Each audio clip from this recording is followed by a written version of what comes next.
Jared, we're going to have to make sure you always just go completely last, and then that way people have to stay tuned for Jared. But indeed, it is now time for Jared to join us. So I'm going to turn over control to you. Do you have the guacamole running, or do you need me to run it? I sure do have some guacamole, and let me tell you, I love me some guacamole. So okay, well, break out the chips, everybody. It's time for some fun with Jared Head.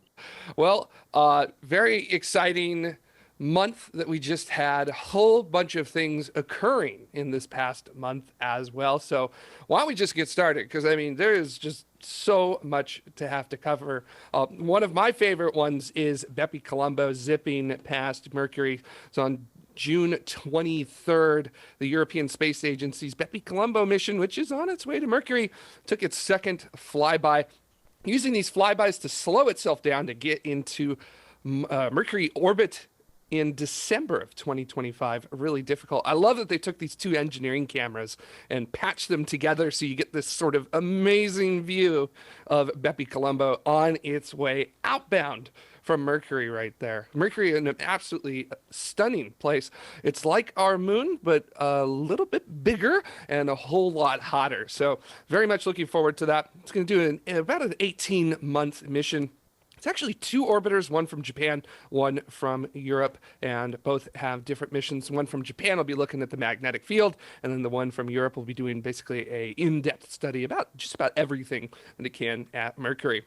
And of course, we also had CAPSTONE. Want to update that, our little spacecraft that NASA launched on a Rocket Lab Electron to the moon. Unfortunately, right after it's separated from its Hypercurie upper stage, on July 5th, they lost comms with it, and there was a bit of fretting over that, and there was a bit of hair pulling, and then eventually the next day they were able to reestablish communications with it. They think it was a software error that actually caused this, but this spacecraft, which is roughly about a 6-unit CubeSat, so if you can imagine, about 30 inches by 30 inches in size, so not particularly, or excuse me, 30 centimeters in size there, not particularly big with that, but it's going to be doing this very interesting test of something called a air rectilinear halo orbit. So this is a special orbit around the moon that will actually allow a vehicle such as the upcoming Lunar Gateway Station, where we're going to have astronauts stationed at, to keep in constant communication with the Earth. So this orbit actually doesn't go on the far side of the moon at all. It sort of stays over the poles and keeps it in constant contact with the Earth. So really looking forward to the results from that. And then on July 1st, United Launch Alliance fired up a nice Atlas V 541, so a nice big 5-meter fairing with 4 solid motors and a Centaur upper stage with 1 engine, sending up United States Space Force Mission 12, which is the Wide Field of View testbed. This has developed new instrumentation for missile and counter space threat satellites that are upcoming to be put into orbit, so maybe a little bit of infrared action there. And then shortly after that, we had Virgin Orbit launching straight up using their Launcher One rocket. Now that right there is the 747 that carries Launcher One underneath its wing, called Cosmic Girl. This was the first night launch of Launcher One, and it carried 7 CubeSats for the United States Space Force and 2 CubeSats for NASA. And I always love this little bit they show at some point during the flights, because this is a whole bunch of data, and if you're like me, you love data, so I love seeing little mission pages like this. Also of note, straight up, that name being a Paula Abdul song. So for those of you who are into late 80s pop, looks like they're getting a little recognition for you there. And Falcon 9, of course, at SpaceX, continuing to send it through July, just absolutely demolishing its build out of its Starlink constellation and a whole multitude of other things. So 5 Starlink launches in July, and then 1 cargo launch on July 15th to the International Space Station, which we'll talk about in just a little bit later on this. I do want to point out one thing, which is that some of the Starlink flights from Vandenberg had a lot of fog, and it wasn't done this time, but in the past, there have been some very interesting things that SpaceX has put on their broadcast. So this was one from Vandenberg. There, as you can see, there is a great image image of the Falcon 9 sitting on the pad. And there was this nice little graphic that came up one time, and it says, live pad views, Falcon 9 is vertical, promise. So I guess we had to take their word for that. But there was something that we did see from SpaceX that was a little bit of a surprise. And attention on that, we have launch aborts. This was the first launch abort from a SpaceX flight during what is called the terminal count, or basically coming down in those final minutes to the actual count of the rocket lifting off. First one in 18 months. Last one you can go back towards December 2020. So very long time for that to go back. Now, also, we had a debut of a rocket this past month, and that was Arianespace's VEGA-C. So a uprated version of their Vega launch vehicle. And we love a little rumble in the jungle here. Top. Allumage P120 et décollage. And this launch vehicle is bigger with enhanced stages, and that first stage there is actually a P120 solid stage, and it's going to be shared with the upcoming Ariane 6 that Arianespace will be flying next year, and this is a cost-saving choice, and to share that design there. And SpaceX had their Commercial Resupply Services 25 mission. This is Dragon C208 making its third trip to the International Space Station. And this is Booster 1067 making its fifth flight and its fifth successful landing on a drone ship out into the Atlantic. I love this shot here of it just above orbital sunset there. And oh man, was that orbital sunrise? It's well, it's at a good time for lighting. Let's just put it that way. And then, of course, the classic view that we have all become accustomed to of these these launches from SpaceX and the beautiful landings that we have. Dragon was carrying about 2,600 kilograms of cargo, including EMIT, which is going to be a instrument that studies dust distribution in the Earth's atmosphere and combats climate change. There's a battery discharge unit to replace a failing one out on the truss of the International Space Station.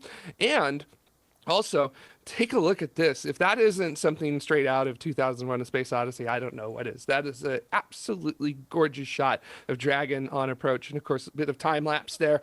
In order to get it there, it doesn't actually move that fast, but that's not time lapse. Really does dock that nice and easy.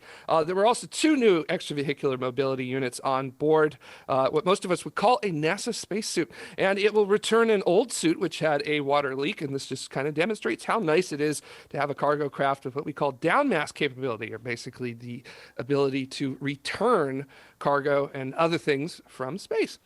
And then we also have, oops, let's go ahead and go through this here.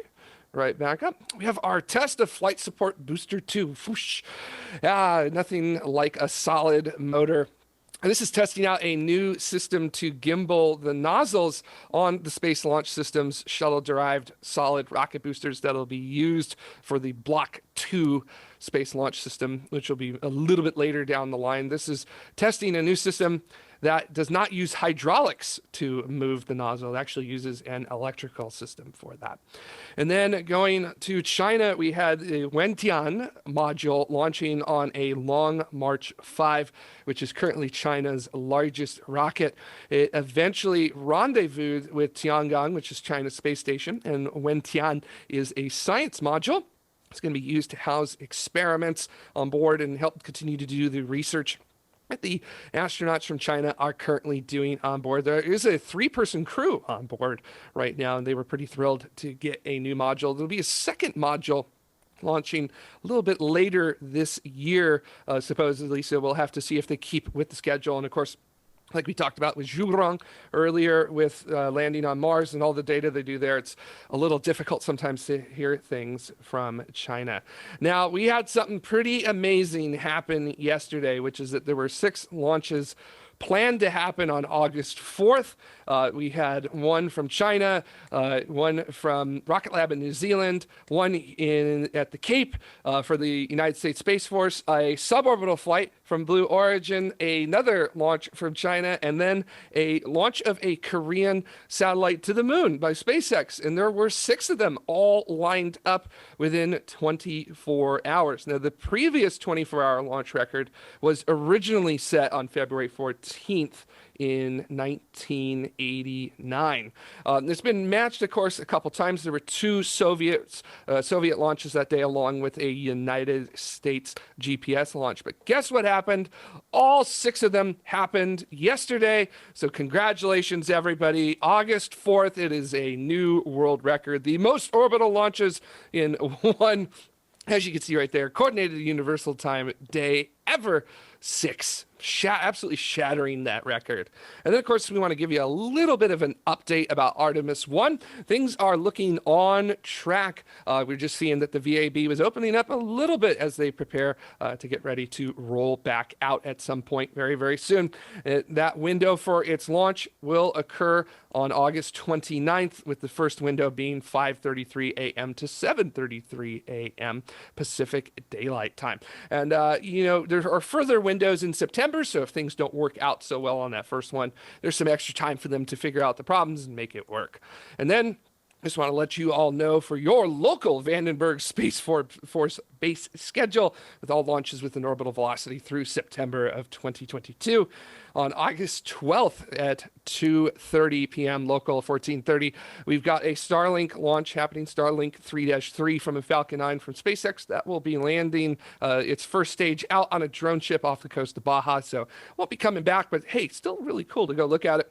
And then on no earlier than August 27th, Firefly Alpha is still working, or Firefly Aerospace, is still working on their Alpha for their second mission called To the Black. You'll recall their first one had a spectacular end. Unfortunately, 2.5 minutes in the flight, had to activate that flight termination system, and it went kaboom up in the sky. They got a lot of good data, so hopefully they're going to have an excellent second flight this time. In addition to that, we have NROL 91 at some time no earlier than September on a Delta IV Heavy.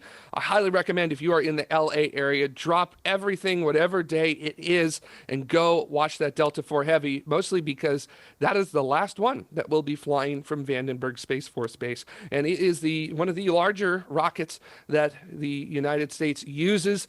And then no earlier than September 24th, a Falcon 9 will be launching a weather satellite there. And I like how I put double Falcon 9s. Maybe Falcon 9 will be launching itself. We'll have to see a little bit later on with that there. So Nanas, you're out to launch for July of 2022. Well, thank you, Jared. You've pleased your fans. We've got, although there is talk about why we get to have you with a tie, and TMRO does not. So you may have to up your dressiness. And by the way, they also pointed out that you were stealing graphics from them. So I think we're in big trouble. Oh, no, we got permission. So if it was bad, I could have some people yell at me right now if need be. But permission. I think we're good. Sure, we did. But anyway, no. Again, Jared does Moonlight and other shows. And TMRO is one to check out. So folks, check out those broadcasts too. If you enjoy what we do at All Space Considered, I'm sure you would enjoy what they do there. Just more great space stuff. An awesome job tonight, Jared. Do greatly appreciate it.